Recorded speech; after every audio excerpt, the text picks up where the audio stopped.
নমস্কার বন্ধুরা, নতুন একটা পর্বে আপনাদের সবাইকে স্বাগত। আজকে খুব সুন্দর একটা মজাদার রেসিপি শেয়ার করব। দেখুন, যেটা গরম ভাতের সঙ্গে কিন্তু আমাদের প্রতিনিয়ত লাগে। আর এখন অনেক নানান রকম পদ কিন্তু রান্না করলাম। একটু যদি আচার পাতের মধ্যে থাকে বা চাটনি, তাহলে কেমন হয় বলুন তো। এই জন্য আজকে একদম চালটা দিয়ে আপনাদেরকে বানিয়ে দেখাবো। অনেকেই অনেক ভাবে হয়তো আচার বানিয়ে খেয়েছেন বা বানিয়েছেন। আমি আজকে একটা ভিন্ন ভাবে, ভিন্ন স্বাদে আপনাদেরকে বানিয়ে দেখাবো। পুরোটা চোখ রাখুন, ভালো লাগবে। দেখুন, এখানে আমি মশলা নিয়েছি তিন ধরনের। নিয়েছি শুকনো লঙ্কা, পাঁচ ফোড়ন, আর নিয়েছি জিরে।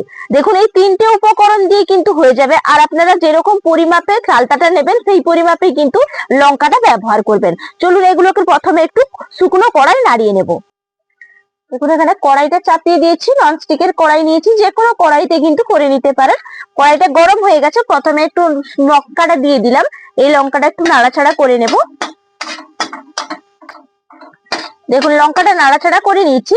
এরপরে আমি জিরে, পাঁচ ফোড়নটা একসঙ্গেই দিয়ে দেব। দিয়ে আবার একটু নাড়িয়ে দেব।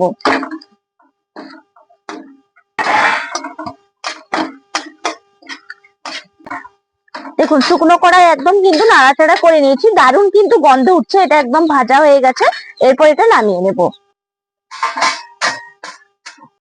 দেখুন, শিলনোড়াটা সুন্দর করে একদম পরিষ্কার করে নিয়েছি। এরপর আমি গুঁড়িয়ে নেব। আপনারা চাইলে মিক্সিতেও গুঁড়িয়ে নিতে পারেন। দেখুন, মশলাটা তো গুঁড়িয়ে নিয়েছি।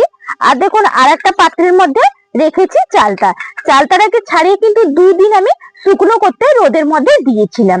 আপনারা সঙ্গে সঙ্গেও করতে পারেন, যেহেতু একটু আলাদা পদ্ধতিতে করছি সেই কারণে কিন্তু আমি রোদের মধ্যে দিয়েছিলাম। এটা অনেক দিন, 1 বছর জুড়ে কিন্তু সংরক্ষণ করে রাখতে পারবেন, একটু নষ্ট হবে না।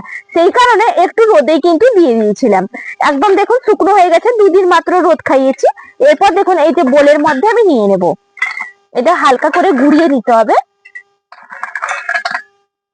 ঢাকা চাপাটা লাগিয়ে দিলাম। এরপর গুঁড়িয়ে আনছি। দেখুন, গুঁড়িয়ে নিয়ে চলে এসেছি। এই দেখুন কি সুন্দর গুঁড়ানোটা হয়ে গেছে। এরপর আমি পাত্রের মধ্যে ঢেলে নেব।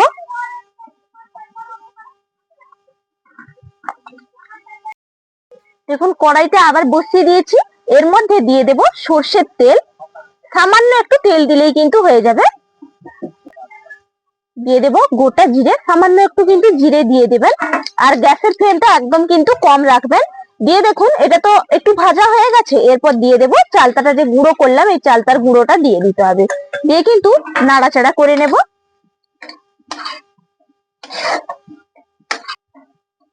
দেখুন, হালকা আছে কিন্তু একদম নাড়াচাড়া করে নিয়েছি।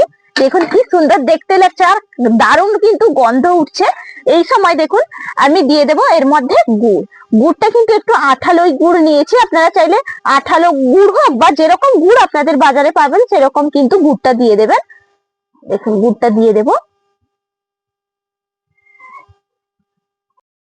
দেখুন, পুরো গুড়টা কিন্তু দিয়ে দিয়েছি।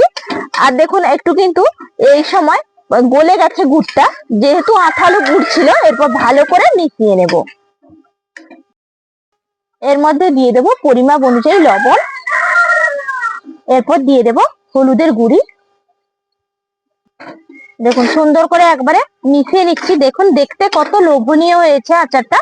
এরপর আমি এর মধ্যে দিয়ে দেব মশলা। পুরোটা মশলা একসঙ্গে দেব না, কিছুটা দিয়ে দিলাম আর কিছুটা কিন্তু রেখে দিচ্ছি। এরপর মিশিয়ে নিচ্ছি।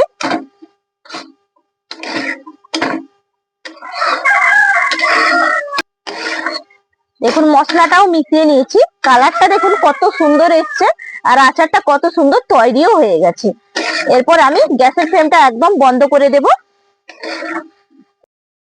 দেখুন, আচারটা তো রেডি হয়ে গেছে, ঠান্ডাও হয়ে গেছে। একটা বয়ামের মধ্যে ভরে রেখে দেব। যত এটা মুছবে ততই খেতে ভালো লাগবে।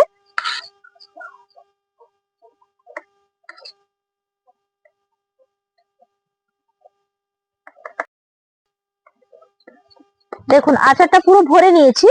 এরপর দেখুন, বাকি যে মশলাটা রেখেছিলাম, এটা ওপর থেকে এইভাবে ছড়িয়ে দিতে হবে। দিলে খেতে দারুণ লাগবে। আর পারলে একটু রোদের মধ্যে কিন্তু বসিয়ে রাখবেন, মজলে ভালো লাগবে আরো বেশি।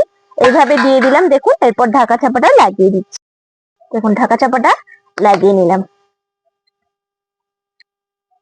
দেখুন আচারটা তো কি পদ্ধতিতে বানালাম পুরোটা আপনাদেরকে দেখিয়েছি, আশা করি ভালো লাগবে। ভালো লাগলে চ্যানেলটা সাবস্ক্রাইব করে লাইক করে পাশে থাকবেন। তাহলে আজকের মতন এখানেই পর্ব শেষ করছি, আগামীকাল আবার দেখা হচ্ছে। নমস্কার।